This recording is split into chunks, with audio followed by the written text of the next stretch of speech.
성경에는 그때와 시간에 대한 세 가지의 중요한 단어들이 있는데요. 평범한 일상의 시간을 가리키는 크로노스, 또 하나님의 역사하시고 개입하셔서 결정적인 변화를 일으키시는 카이로스, 그리고 하나님의 때가 다 차서 그 주님의 일이 성취되고 이루어지는 플레루라는 이 시간입니다. 이것을 파도 타는 서핑에 좀 비유할 수가 있는데, 서핑보드 위에 몸을 맡기고 바다를 향해서 나아가는, 그래서 파도를 기다리는 크로노스의 시간이 있고, 또 드디어 기다리던 큰 파도가 밀려오는 이 카이로스의 그 시간이, 결정적인 그 시간이 임하였을 때 그때를 맞추어서 그 몸을 일으켜서 파도에 올라타서 거대한 그 파도를 타는 이 플레루의 멋진 경험을, 서핑 경험을 하게 된다는 거죠.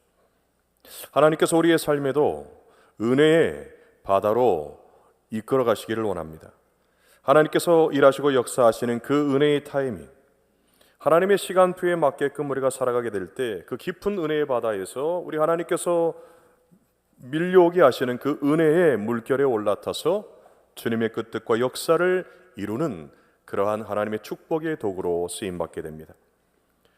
하나님의 은혜의 물결에 올라타서 주님의 그 뜻과 역사를 이루었던 성경의 인물들은 그래서 자신의 뜻이나 계획이 아니라 하나님의 뜻과 하나님의 계획과 하나님의 시간표에 따라서 철저하게 움직였던 믿음의 사람들입니다.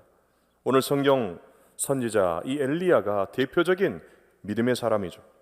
이 시간도 우리가 들려주시는 이 말씀을 통해서 하나님의 시간표에 내 모든 삶을 다 내어 맡기고 은혜의 파도를 타고 경험하게 하시는, 그렇게 이끌어 가시는 주님의 음성을 듣는 우리 모든 성도님들 되시기를 간절히 바랍니다.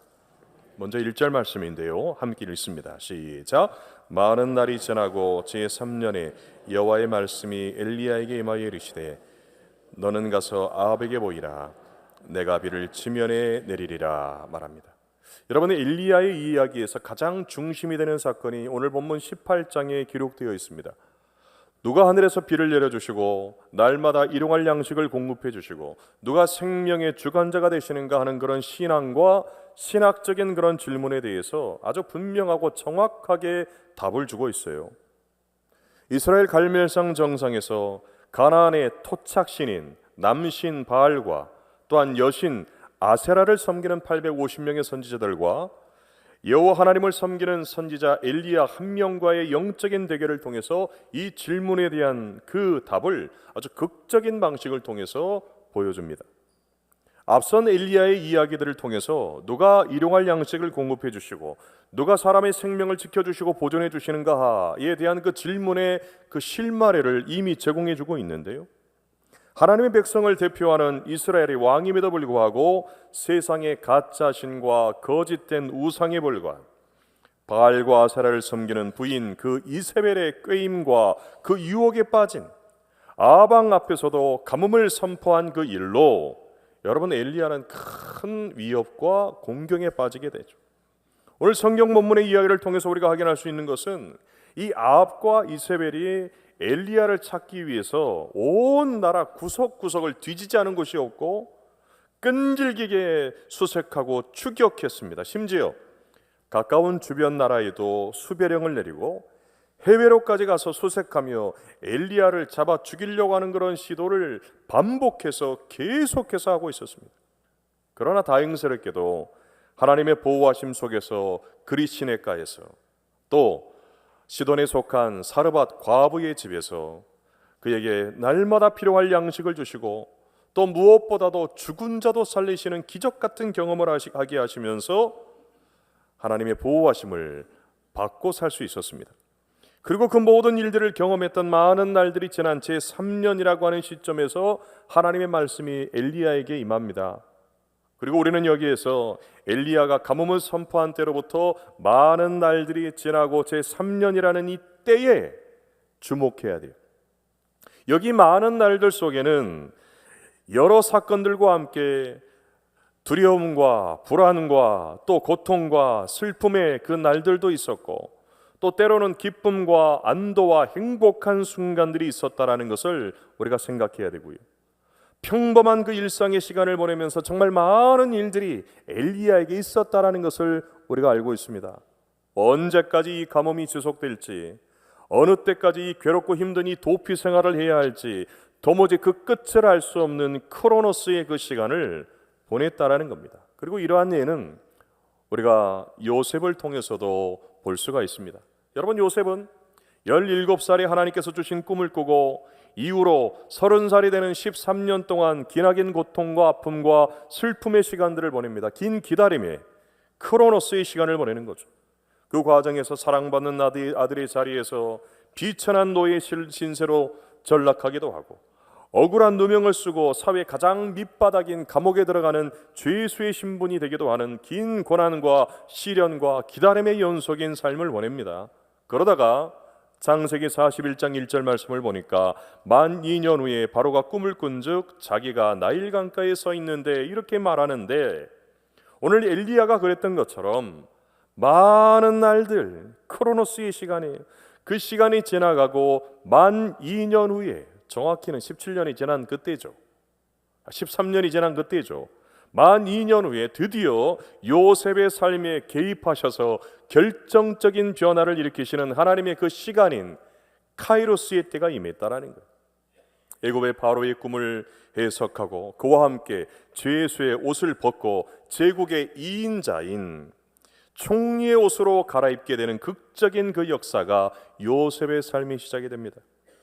하나님의 시간인 카이로스의 때가 임하기까지 13년간의 요셉의 삶은 정말 괴롭고 힘들고 어려운 일들이 참 많았지만, 그런 그 어떤 상황 가운데서도, 어떤 자리에서도 그 자신과 함께 하시는 그 하나님을 신뢰하는 그 믿음을 끝까지 놓지 않았고, 그 믿음을 배우고 모든 상황 속에서 하나님을 신뢰하는 그 믿음의 근력을 강화시킬 수가 있었어요. 이것이 바로 13년의 긴 기다림의 크로노스의 시간 속에서 요셉이 배우고 훈련받은 믿음의 능력입니다. 요셉을 애굽의 총리 자리까지 세우시기까지, 그리고 오늘 엘리야를 갈멜산 정상으로 인도해 가시고 그 자리에 우뚝 설 때까지 더 큰 일들도 감당하고 그것을 해낼 수 있는 영적인 훈련을 받게 하셨다라는 겁니다. 여러 고난과 시련을 통해서 그의 믿음을 연단하시고, 어떤 일이 있어도 모든 상황 속에서 하나님 한 분만을 신뢰하는 법을 배우게 하시고, 무엇보다도 하나님의 시간표에 따라서 기다리기도 하고 가기도 하고 멈추기도 하고, 그래서 하나님의 이끄심과 인도하심을 받는 그런 삶을 체득하게 한 겁니다. 그리고 마침내 하나님의 시간인 이 카이로스의 때가 임했을 때 하나님께서 일으키시는 극적인 변화를 위한 하나님의 은혜와 축복의 도구로 쓰임받는 기쁨과 영광을 누릴 수가 있게 된 거죠. 여러분, 우리 모두 대부분 크로노스라는 평범한 일상의 시간들을 우리가 보내고 있습니다. 가정에서나 학교에서나 직장과 사업장에서 평범하고 반복적인 그런 날들을 보내고 있는 거죠. 때로는 지루하고 무의미한 것 같고 하찮게 여겨지는 그런 삶처럼 느껴지기도 하고, 예기치 못한 사건들로 인한 고난과 시련과 힘겨운 나날들도 보내기도 해요. 그런데 이러한 날들의 중요함에 대해서 강준민 목사님의 기다림은 길을 엽니다 라는 책에서 이렇게 강조합니다. 그런데 그런 나날이 하나님 앞에서 아주 중요하다는 사실을 잊지 말아야 됩니다. 왜냐하면 하나님은 우리의 일상의 삶을 지켜보시기 때문입니다. 더 중요한 것은 지극히 평범해 보이는 일상의 삶이 쌓여 카이로스의 때가 임한다라는 사실입니다. 지극히 지루하게 느껴지는 일상의 삶이 미래를 위한 씨앗을 심고 가꾸는 시기인 것입니다. 이렇게 말하고 있어요. 지극히 평범해 보이고 때로는 힘들고 괴로운 그런 날들 속에서 아무런 변화가 없는 것처럼 그렇게 느껴지고 그렇게 보여도, 그 시간들 속에서 우리가 하나님의 도우심을 구하고 하나님을 의지하는 믿음의 근력을 키울 수 있게 되고, 또 결정적인 변화가 일어나는 카이로스의 하나님의 그 시간이 일어났을 때, 그때 꼭 맞게 쓰임받는 그 하나님의 은혜와 축복의 주인공이 될 수 있다라는 사실이에요. 이어서 7절 말씀입니다. 함께 읽습니다. 시작. 길에 있을 때 엘리야가 그를 만난지라 그가 알아보고 엎드려 말하되 내 주 엘리야여 당신이니까 말해요. 크로노스의 시간이 지나가고 카이로스의 시간이 이르렀을 때 하나님을 철저히 의지하고 신뢰하는 훈련을 받은 이 엘리야는요, 지금까지 그러했던 것처럼 하나님의 시간표에 따라서 순종합니다. 하나님의 말씀에 따라서 갈멜산의 그 영적 대결의 서막을 알리는 아방을 만나기 위해서 그가 나아가죠. 그리고 그 도상에서 이스라엘 왕국을 관할하는 총책임지는 오바댜라는 고위 관리를 만나게 돼요. 이 오바댜는 여호와를 섬기는 종, 나는 하나님을 섬기는 종입니다 하는 그런 이름의 뜻을 가지고 있습니다. 그 이름을 통해서도 우리가 볼 수 있는 것처럼 그는 정말 신실한 믿음으로 하나님을 섬기는 사람이에요. 3절을 보니까 아합이 왕궁 맡은 자 오바댜를 불렀으니 이 오바댜는 여호와를 지극히 경외하는 자라 말합니다. 폭군 중에 폭군인 악한 아합 왕조차도 인정할 정도로 정말 믿음직하고 충성스러운 신하였고요, 아합이 다스리는 그 악한 정권에 속한 수하이면서도 여호와 하나님을 의지하고 믿는 그 신앙을 저버리지 아니한 신실한 믿음의 사람이었다라는 겁니다. 오바댜가 하나님을 진심으로 경외하는 믿음의 사람이었다라는 것을 이 엘리야를 갑작스럽게 아주 우연히 만나고 있는 이 만남을 통해서도 확인할 수 있는데, 여러분, 엘리야는 오바댜가 섬기는 왕 아합이 3년이 넘게 1급 수배자로 올려놓고 찾고 있었던 그런 사람이에요. 여러분 10절 말씀을 보면 이러죠. 함께 읽습니다. 시작. 당신의 하나님 여호와께서 살아계심을 두고 맹세하노니 내 주께서 사람을 보내어 당신을 찾지 아니한 족속이나 나라가 없었는데, 이렇게 말해요. 당시 아합이 엘리야를 잡기 위해서 얼마나 혈안이 되어 있었는가 하는 것을 보여주는 말씀입니다. 아합은 왕으로서 가지고 있는 모든 권한과 모든 힘을 총동원해서 이 엘리야 한 사람을 사로잡아서 죽이려고 하는 그 계획을 가지고 그 일에 몰두하고 있었어요. 지금 이스라엘 땅 가운데 3년 넘게 가뭄이 지속되고 있고, 그리고 이때가 그 가뭄이 극심한 그런 시기였어요. 그로 인한 재앙과 환난과 고통이 극에 달아 있는 상황 속에서 그 모든 원인과 책임이 저 엘리야의 저주 탓이다, 그렇게 생각을 하고 국내뿐만 아니라 해외 어디라도 엘리야를 발견하게 되면 즉시 체포해서 죽여 없애버리려고 하는 그런 계획을 실행에 옮기는 가운데 있었다라는 거죠. 바로 그런 상황에서 아합 왕의 총애를 받고 있고 측근 중에 측근이고 실세 중에 실세인 이 오바댜가 1급 수배자인 이 엘리야를 만났을 때, 여러분 어떻게 하는 게 자연스럽고 상식적인 일이겠습니까? 인간적으로 생각했을 때 발견 즉시 체포를 하고 곧바로 왕 앞에 끌고 가게 되면 더 큰 칭찬과 더 큰 상을 받을 수 있는 절호의 기회였다라는 거죠. 그런데 12절 하반절을 보니까 이런 말이 있습니다. 당신의 종은 어려서부터 여호와를 경외하는 자라, 이렇게 말합니다.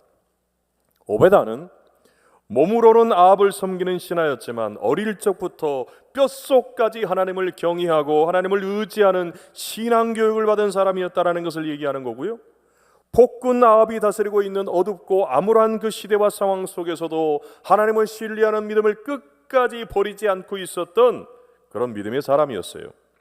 그래서 엘리야를 만났을 때 이 사람은 잡아가지고 내가 공을 세울 수 있는 절호의 기회다, 그렇게 생각한 것이 아니고 엘리야를 하나님을 섬기는 종으로 극진하게 예우하면서 그 앞에 무릎을 꿇고 엎드려서 공손히 절하고 있는 이 오바댜의 모습을 보게 됩니다.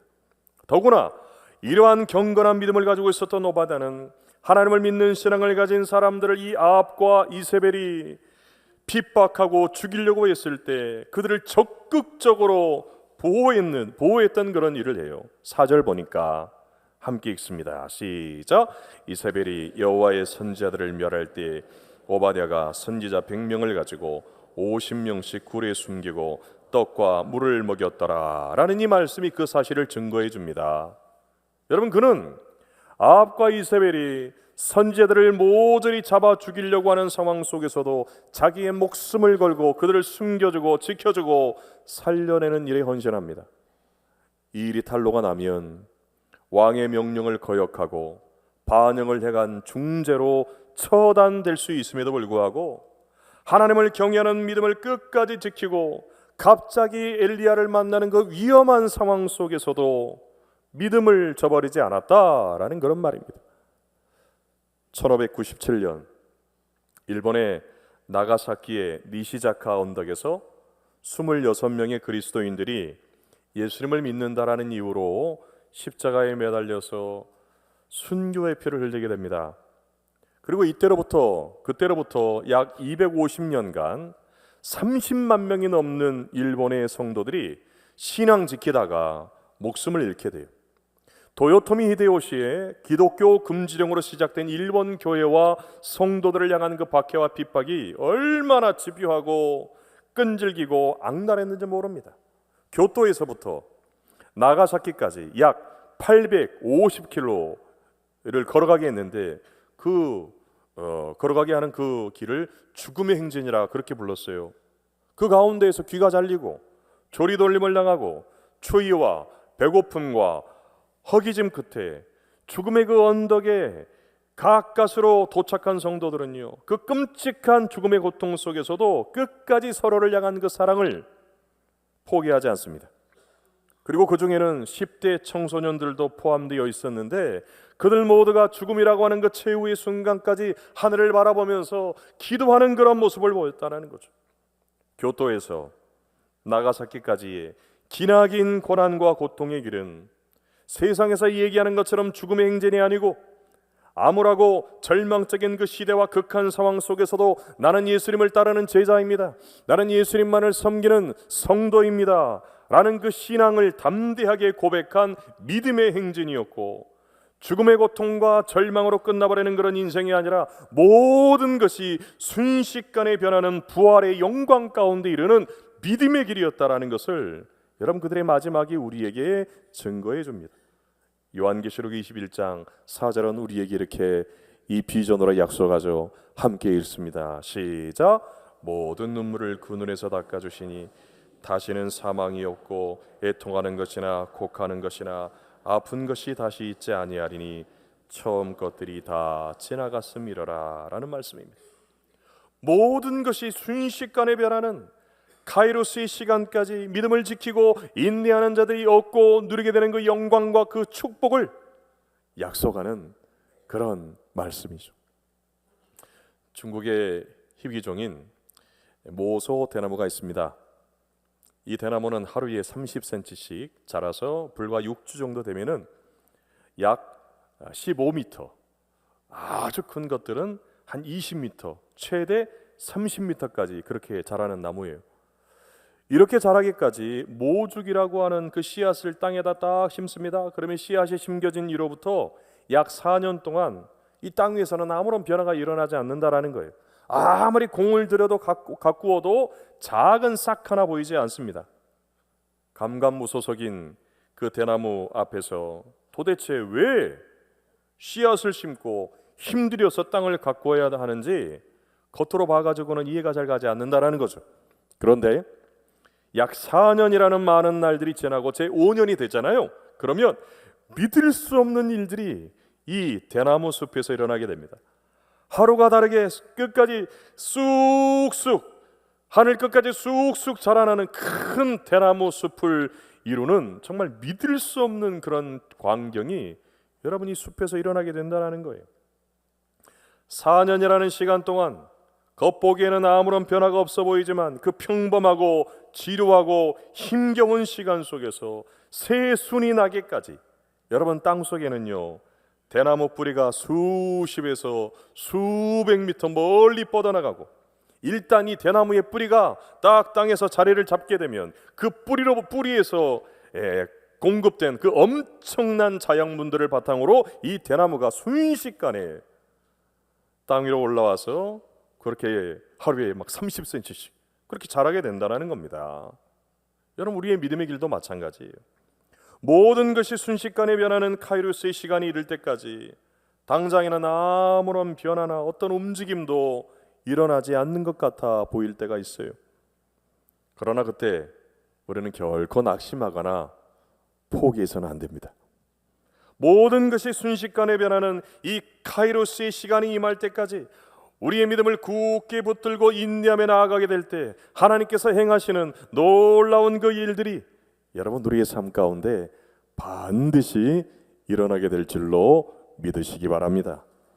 끝으로 15절의 말씀인데요, 함께 읽겠습니다. 시작. 엘리야가 이르되 내가 섬기는 만군의 여호와께서 살아계심을 두고 맹세하노니 내가 오늘 아합에게 보이리라 말해. 여러분, 오바댜가 엘리야를 만난 일은 우연을 가장한 하나님께서 정하신 시간표에 따른 일이었습니다. 엘리야를 만난 일로 인해서 아합 왕의 오해를 받아서 큰 위험에 빠질 것을 염려하고 두려워하는 이 오바댜를 향해서 엘리야가 마지막으로 대답하는 거예요. 그리고 하나님의 뜻에 따라서 3년이 넘는 시간을 기다리며 믿음을 단련하고 끝까지 붙들고 지키는 이 훈련의 기간이 끝났다라는 것을 얘기합니다. 그리고 드디어 하나님께서 눈에 보이게 역사에 개입하시고 모든 것을 새롭게 변화시키는 이 카이루스의 시간이 임하였을 때, 그때까지 이 엘리야와 오바댜는 자신 있는 그 삶의 자리에서 서로의 형편과 상황은 달랐지만 하나님이 정하신 그 시간까지 최선을 다해서 성실한 그런 삶을 살아가요. 이렇게 하나님께서 정하신 시간표에 따라 살아가는 오늘 우리 모든 성도들이 그래서 마지막으로 기억해야 될 것이 있어요. 그것은 바로 엘리야처럼 오바댜처럼 자신이 주어진 그 삶의 자리에서 하나님의 시간표에 따라서 최선을 다해서 성실하게 살아가는 겁니다. 여러분, 오바댜는 아합과 이세벨이 하나님의 선지자들을 다 없애버리려고 하는 그런 위험한 상황 가운데서 자기가 가지고 있는 모든 힘과 역량을 다해서 그들을 지켜냈죠. 가뭄으로 먹을 물 구하기 쉽지 않고 먹을 양식도 부족한 상황 가운데서 무려 100명의 선지자들을 숨겨주고 그들에게 날마다 떡과 물을 공급해 줍니다. 하나님께서 까마귀를 통해서 사르밧 과부를 통해서 엘리야를 돌봐주셨던 것처럼 또 하나님께서 이 오바댜를 통해서 선지자 100명을 돌보시고 또 그들을 살리는 일에 여러분, 이 오바댜가 여러분 그렇게 쓰여진 거예요. 어렵고 힘든 상황 속에서도 하나님을 경외하는 믿음 끝까지 지키면서 그들 자신이 있는 삶의 자리에서 그들이 해야 될 일, 할 수 있는 그 일을 최선을 다해서 감당해냈다라는 그런 말입니다. 지난 목요일에 무주 명천교회를 저희 이제 장로님들과 함께 방문을 하고 왔습니다. 그동안 여러분들이 이제 십시일반 모아주신 그 구호 헌금 전달하기 위해서 다녀왔는데요. 이제 사진에서 보는 것처럼 지난 겨울에 전기 누전으로 예배당 안에 이제 이 화재가 발생을 했어요. 다음 날 주일에 예배를 드려야 되는데 화재가 일어나가지고 처음 이 광경을 마주했을 때 이 교회를 섬기시는 이민철 목사님 또 김윤희 사모님이 정말 암담하고 절망적인 그런 상황 가운데서 참 그 낙심하는 마음이 처음이 들었다라는 겁니다. 그래서 그동안 이제 한 15년 지금 이제 이 교회를 섬기시고 있는데 이제는 이 교회가 이곳에서 이제 섬기는 일이 다 끝났나? 이게 끝인가? 이제 떠나야 될 때인가? 그런 생각을 처음에 했다라는 거죠. 왜냐하면 이 대부분이 연로하신 그런 교인들이 모인 교회예요. 약 한 20분 정도, 20명 정도의 성도분이 있는데 평균 연령이 80대 중반이세요. 그런데 교회가 무슨 힘이 있어서 화재난 저 교회를 다시금 재건할 수가 있겠습니까? 지난 15년 동안 정말 어렵고 작은 힘든 교회였지만 스스로 설 수 없는 미자립 교회임에도 불구하고 그 성도분들, 연로하신 성도분들 한 분 한 분 가족처럼 대하면서 이분들이 끝까지 믿음 잃지 아니하고 천국 가는 그 순간까지 정말 잘 섬겨드리는 것이 마지막 목회의 사명으로 그렇게 여기면서 날마다 순간순간 이 목사님 사모님 네 분이 자신들이 할 수 있는 해야 되는 그런 일들을 묵묵히 성실하게 감당해 왔다라는 거죠. 그런데 이 화재 앞에서 이제는 끝이구나, 이제는 떠나야 될 때인가 하는 그런 암담한 그런 마음이 들었지만, 그런데 그 다음에 놀라운 일이 일어나기 시작했습니다. 서울에서 직장 생활을 하고 있는 딸이요, 아빠 교회, 아빠 엄마가 섬기는 교회에 화재가 났다라는 그 이야기를 듣고 가장 먼저 화재 복구를 위해서 써달라고 그동안 모아둔 300만 원을 보내주면서 이 화재 복구의 마중물로 이렇게 쓰여질 수 있도록 그렇게 했어요. 그리고 이 안타까운 소식을 들은 지역 출신의 장로님들을 비롯해서 주위의 많은 교회와 성도분들이 사랑을 담은 그 헌금과 그 구호금들을 후원금을 보내오기 시작했는데, 화재가 일어난 때로부터 약 5개월이 지난 6개월 차에 접어든 지금 여러분, 이 교회가 어떻게 바뀌었냐면 이렇게 바뀌었어요. 화재가 발생하기 전보다도 더 세련되고 아름답고 멋지게 여러분 재건되어서 있었던 겁니다. 2025년 새해를 이제 준비하면서 이 목사님이 24년 연말에 하나님 앞에 이런 기도를 했대요. 하나님, 저희 교회가 참 재정적으로도 어렵고 이 낡고 정말 오래된 이 교회를 고칠 수 있는 형편이 못 되지만, 그래도 내년에는 이쪽 벽면, 그 다음 해에는 저쪽 벽면, 그 다음 해에는 이쪽 벽면, 이런 식으로 해서 좀 시간을 들여서 차례차례 차츰 교회를 좀 이렇게 고쳐가야겠다라는 그런 마음으로 그렇게 하나님 앞에 기도했대요. 그런데 이 기도를 단번에 응답해 주셔가지고 한꺼번에 모든 것이 순식간에 새롭게 변화되는 하나님의 카이로스의 시간이 여러분 임하게 된 겁니다. 이 교회를 재건하는데 든 비용이 1억 7천이래요. 여러분, 그 작은 교회가 어떻게 일을 감당합니까? 이게 하나님의 일이 아니고서 어떻게 설명할 수가 있겠냐라는 거예요.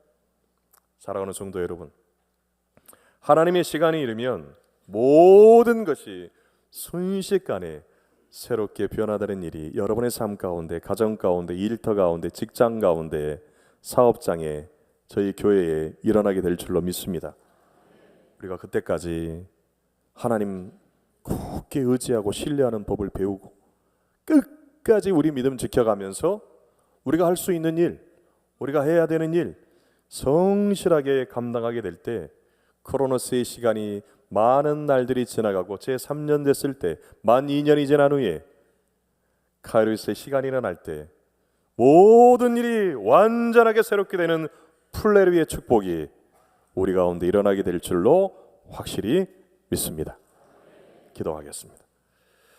사랑의 주님, 하나님의 시간표에 따라 사는 믿음의 길 포기하지 않고 낙심하지 않고 걸어가기를 원합니다. 끝까지 하나님 의지하고 신뢰하는 믿음 지키고 인내하게 하시고 오늘 내게 주어진 일에 최선을 다하는 성실한 삶을 살게 하시며, 마침내 하나님의 시간이 이르렀을 때 모든 것이 순식간에 새롭게 변화되는 은혜와 축복을 얻고 누리는 영광의 자리에 서게 하여 주옵소서. 예수님의 이름으로 기도드립니다.